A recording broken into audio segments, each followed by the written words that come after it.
Sa Sigsag Road sa Barangay Maluco, Manolo Fortits, Bukidnon, atong malabyan ang cool kaayo nga spot. Simple ra, pero wow kaayo. Mga mamaligyaay ug mais, sweet corn ug uban pang paborito nga snacks. Nay, maayong adlaw, nay. Mayong adlaw po. Nay, kanusa nagsugod ang imong pagpamaligya dinhi, nay? Nagsugod ko pamaligya og mais rin 1998 pa. Ang among mais dili pa siya sweet corn. Kato pang mais nga mapagaling gani nga ang resulta bugas nga yelo. So nganong nakahuna-una man kaato nay nga, maligya kog mais. Unsa may Ay, nahuna-unaan ni kay mo murag nay ko ba? nadasig lang ko nga pila ra may sudo sa kumbana kay driver man lagi. Di naning kamot ko kung unsa lugar ang akong mahimo kada adlaw nga na ako'y makuhaan pampalit sa tag sa kakilong bugas o kanang ginamos. Basta kay na ako'y mahimong pangwarta kada adlaw. Paglabay nimo, musugat dayon ang humot sa nilungag nga mais. Init pa, fresh pa, gikan sa uma. Andam na sa mga nagbiyahe nga gutom, kapoy, kunangita lang og chill nga pamahaw. Ya, wala man kayo maisan din hama po mangumpra atong panahon nanay. Adto mi mangumpra sa kaning Dalwangan, Patulangan, dito sa Fortuna dapit. Mangokasyon in taon mi diri og kadlawon pa. Kadlawon pa gyud mi mangokasyon kay wala pa may motor sa una, wala kay sakyanan. Laay bus pero kuan naman kanang hayag na bitaw moagi, di man pras karon nga 24 hours ang bus karon. So, kumusta man imong pagpamaligya atong panahon nanay? Katong pagsugod gyud nimo ba? Ay okay ra kay ang Nahalinan ka ditso og nahalinan ko dritso kay kanang kuan man kanang dili man kayo mahal ang baligya sa una. Kay kuan ra man among baligya sa una kanang tag-10 ra man gud ang buong. Among kumprahon na siya tag-2 dito sa punuan. Na mahalin man dito diri baligya na mo tag-10. So naanad kunuhay ko kay isa ka adlaw makakumpra man kog isa ka gatos ka buok. Na pagka sunod adlaw na pud ana ra hantod makatigom-tigom pud og ginagmay nga makapaeskwela sa mga bata. so nakatabang na kita sa panginabuhian nay. Dili lang mais ang ilang gibaligya mga kastorya.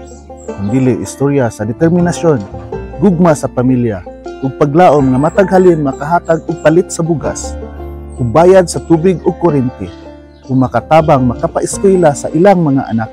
Kami adtong mangumpra mi, nalipay ko kay nana ko'y kauban nga mangokasyon og kadlawon. Kadlawon pa mangokasyon mi. Kay kun aron makaabot dito sa area, alas 6 ana malanggi na. Ay kanina ba? Kanay alamat na ba? Ikaw gid siguro naka-imbento ani na ba? Unsay pasabot ani na? Ang pasabot kaning paypay, ang pasabot ani nga mo na ni sign nga naami luto. Kung di pa mo paypay, kamulo pa nagluto ana. Kamulo pa. Kamulo pang luto. Mo ni siya among sign sa among pagluto nga na mi baligya nga luto. Karon, unsa man ang naa dinhi karon ay? Ang karon panahon Karon nana ni. Ang karong panahon na naa gid ay sweet corn, naa na po'y tapol, naa na po'y binaki. Kani tapol, din ana po'y binaki. Naa na po'y binaki. Kumpleto na na iba. Kumpleto na. So naginahinay gid ay permiro, yellow corn pa, kadugayan ana man putoy pilit diri sa una nay. Pilit nga puti, nawala raman to. Kani pilit din tapol nay dili. Pilit na nga tapol. Pilit na mao na po ni daghan karon no.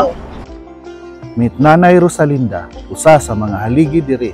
Matag buntag, andam na siya mamaligya, muluto ug atubang sa adlaw nga puno ug paningkamot. Tungod sa imuhan ay nga ilhan gyud dinhi nga lugar. Mamaligya ay gyud sa mais nga hapitana na lang gyud na iba. Hapitana na lang gyud kay. Hapitana na. Daghan naman gyud ang namaligya og mais. Pero sa una sus duha ra mi diri nga maligya. Wa gyud lain, dili pa gyud ni sweet corn among gibaligya. Matod pa ni nanay mga kastorya, bisan ginagmay basta malungtaron. Lipay ko nga nakatabang ko sa akong mga anak. Karon, sila pod nakasuporta sa ilang pamilya. Ikaduha, nagkuha rin sa bunggo. Kay, ang iyang style, dili naman sa dinhi. I-deliver naman niya dito sa Cagayan. Ipan-deliver na ba? Nagsugod din siya sa imo ha? Nay, atong message sa ato ang mga labayay dinhi og interesado mo palit sa inyong mais dinhi.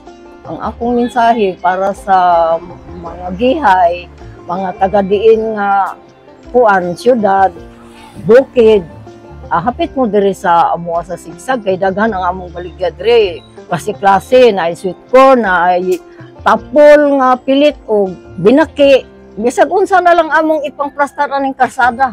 Parang naay among mahimong pangwarta.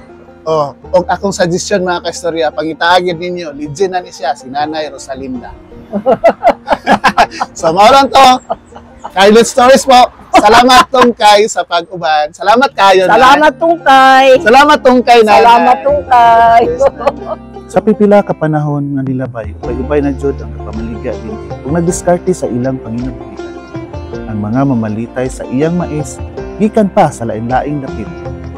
Ang ilang pagpalit, dili lang suporta sa produkto, apan respeto sa paningkamot. Sa daplin sa dalan sa Barangay Maluko, ang mais ni Nanay Rosalinda dili lang pang merienda.